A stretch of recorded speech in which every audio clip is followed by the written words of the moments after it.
Adolf Hitler was born an Austrian by historical accident on the 20th of April 1889. His birthplace, Braunau am Inn, had been part of the Duchy of Bavaria for hundreds of years before being ceded to the Habsburg monarchy at the Treaty of Teschen, which concluded the War of the Bavarian Succession in 1779. It changed hands several times during the tumults of the Revolutionary and Napoleonic Wars, returning to Austria for good in 1815.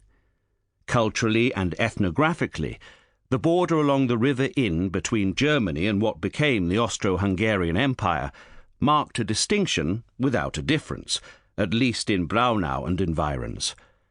The German dialect and traditional customs differed little on both sides of the river. Even though Hitler soon moved further east, residing in a number of other places, he remained within Upper Austria, and thus the central Bavarian dialect area. Hitler later frequently referred to himself as a Bavarian. Politically, however, the gulf was enormous.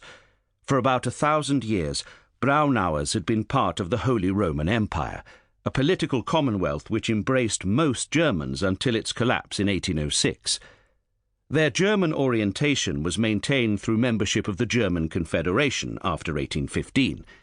In 1866–71, however, the Prussian chief minister, Otto von Bismarck, extruded Austria and crushed France in order to enable the small German unification of the Second Reich. The Habsburgs responded by looking south and east, and by seeking a compromise with the unruly Magyars. Thanks to the new status of the Hungarian crown, Braunauers were now imperial and royal subjects of a multinational empire rather than of an expressly German polity. The border with the German Empire ran only 300 meters away at Simbach, on the other side of the Inn. The Hitlers must have seen it every day. His father Alois's sympathies are said to have been pan-German, coupled to a liberal, or at least free-thinking outlook, sceptical of the Roman Catholic Church.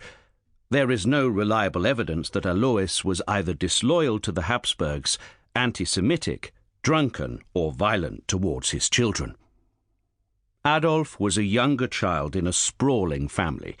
He had an older half-brother, Alois Jr., and half-sister, Angela, from his father's first marriage to Franziska Matzelsberger.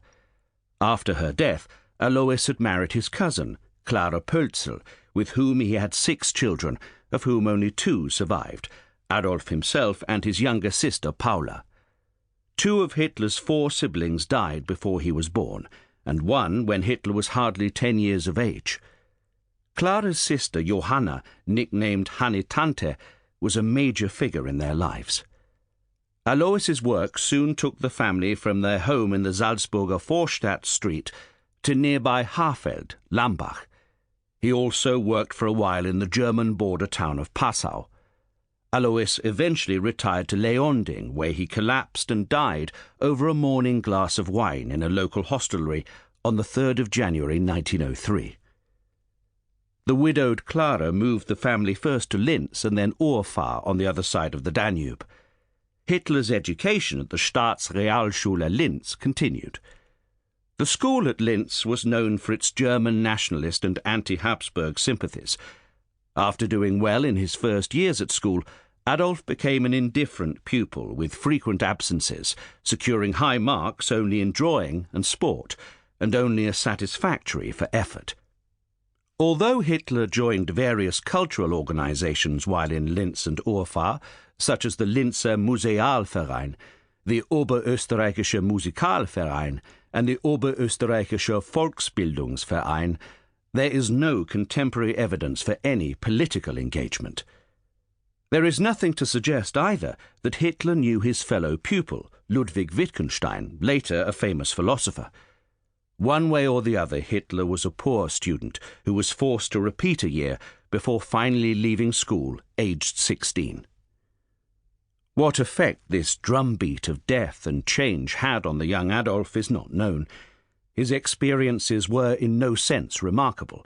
Such emotional and financial insecurities were common at the time, and perhaps to all times. It is true that both father and son, as it later turned out, formed attachments to their female cousins, But this was not unusual in rural areas, then and since. He seems to have enjoyed normal friendships, especially with his fellow Wagnerian, August Kubizek, whom he first encountered at a performance and who shared his artistic interests. There was therefore nothing in Hitler's early childhood, about which very little is known for sure, to suggest what was to come later.